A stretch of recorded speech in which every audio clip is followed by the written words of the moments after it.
ഉണർത്തുന്ന കിളികളോടൊന്നു ചേർന്നാർത്തു പാടാം.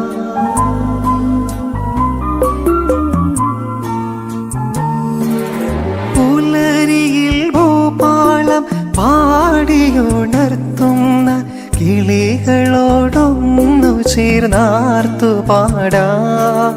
പുഴയുടെ സംഗീതം ചിറകേറ്റിയെത്തുന്ന കുളിർ കാറ്റിലലിഞ്ഞു ഞാൻ പാടാം. പുഴയുടെ സംഗീതം ചിറകേറ്റിയെത്തുന്ന കുളിർ കാറ്റിലലിഞ്ഞു ഞാൻ പാടാം. ത്രിയേക ദൈവത്തിന് മഹത്വമുണ്ടാകട്ടെ. ജീവവചനത്തിലേക്ക് എല്ലാവർക്കും ഹൃദ്യമായ സ്വാഗതം. പരിശുദ്ധനായ യാക്കോബ് ശ്ലീഹായുടെ പുസ്തകത്തിലെ 3-ാമത്തെ അധ്യായം 7, 8, 9 വാക്യങ്ങൾ ഇങ്ങനെയാണ് പഠിപ്പിക്കുക.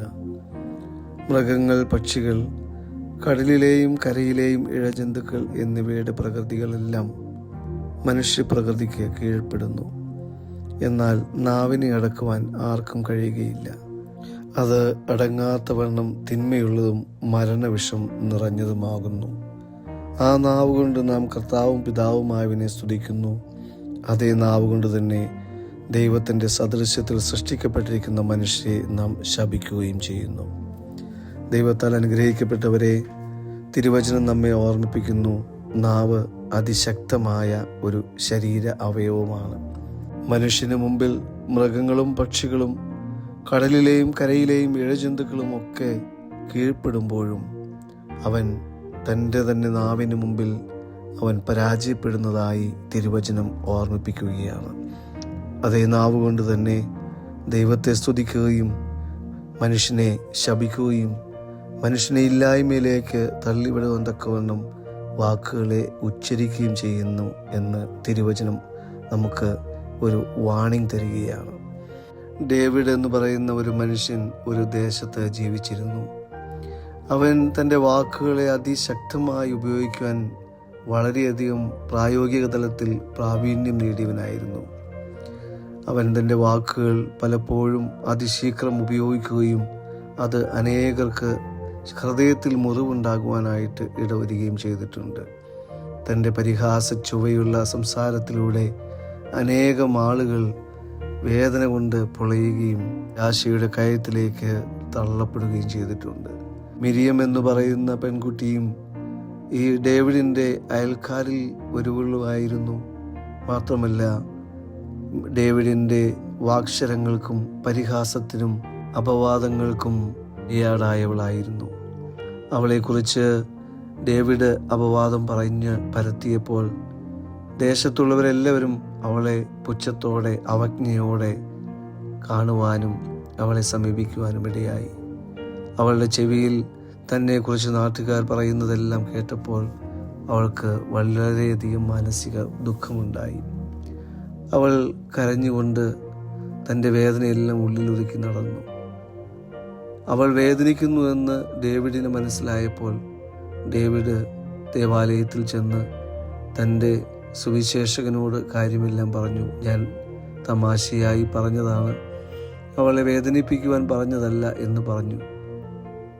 സുവിശേഷകൻ ഇങ്ങനെ പറഞ്ഞു, നീ ഒരു കാര്യം ചെയ്യുക, പഞ്ഞിയുള്ളതായ ഒരു തലയണ കൊണ്ടുവരിക. ആ തലയണ നീ ഉയർന്ന ഒരു മലയുടെ മുകളിൽ പോയി വലിച്ച് പൊട്ടിച്ച് അതിൻ്റെ പഞ്ഞിയെല്ലാം നീ പുറത്തേക്ക് എറിഞ്ഞു കളയുക എന്ന് പറഞ്ഞു. അവരപ്രകാരം ചെയ്ത് തിരിച്ച് സുവിശേഷകൻ്റെ അടുത്ത് വന്നു. സുവിശേഷകൻ അവനോട് പറഞ്ഞു, ഒരു കാര്യം ചെയ്യുക, ആ പറത്തിവിട്ടതായ പഞ്ഞിയെല്ലാം നീ തിരിച്ച് കളക്ട് ചെയ്ത് ആ തലയണയിൽ കയറ്റി എൻ്റെ അടുത്തേക്ക് കൊണ്ടുവരിക എന്ന് പറഞ്ഞു. അപ്പോൾ ഡേവിഡ് ക്ഷുഭിതനായി പറഞ്ഞു, ഇറ്റ് ഈസ് ഇംപോസിബിൾ. അതെല്ലാം കാറ്റ് പറത്തി കൊണ്ടുപോയി. ചിലതൊക്കെ ഭൂമിയിൽ, ചിലതൊക്കെ വൃക്ഷത്തിന് തലപ്പിൽ, ചിലതൊക്കെ അടുത്തുള്ള പുഴയിൽ അലിഞ്ഞു ചേർന്നു.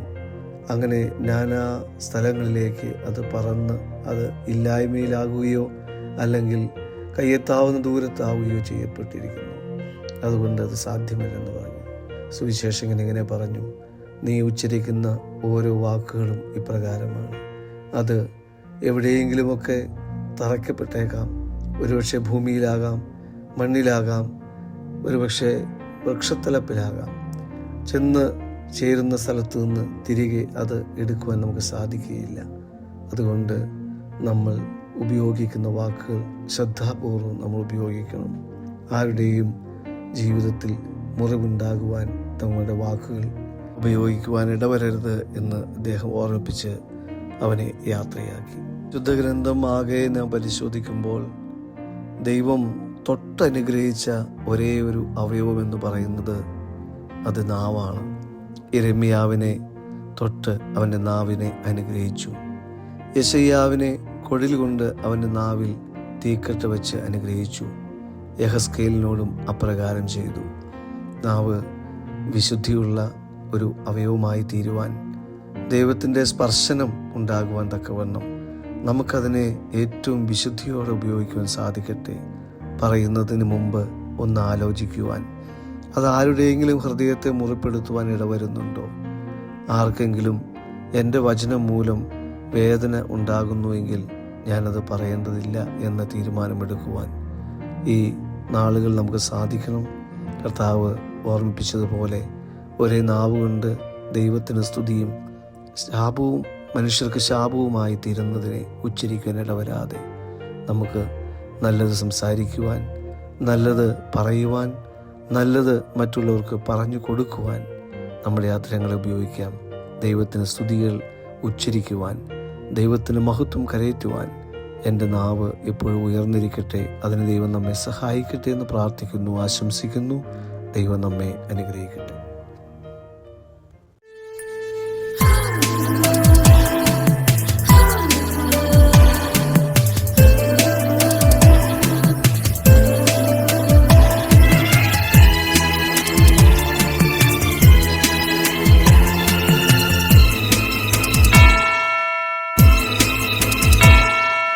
നാവിൽ എന്നീശോതൻ നാമം,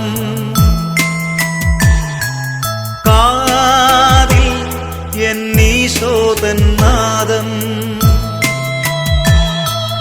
കണ്ണിൽ ഈശോതൻ രൂപം, നെഞ്ചിൽ ഈശോതൻ സ്നേഹം, മനസ്സു നിറയെ നന്ദി മാത്രം.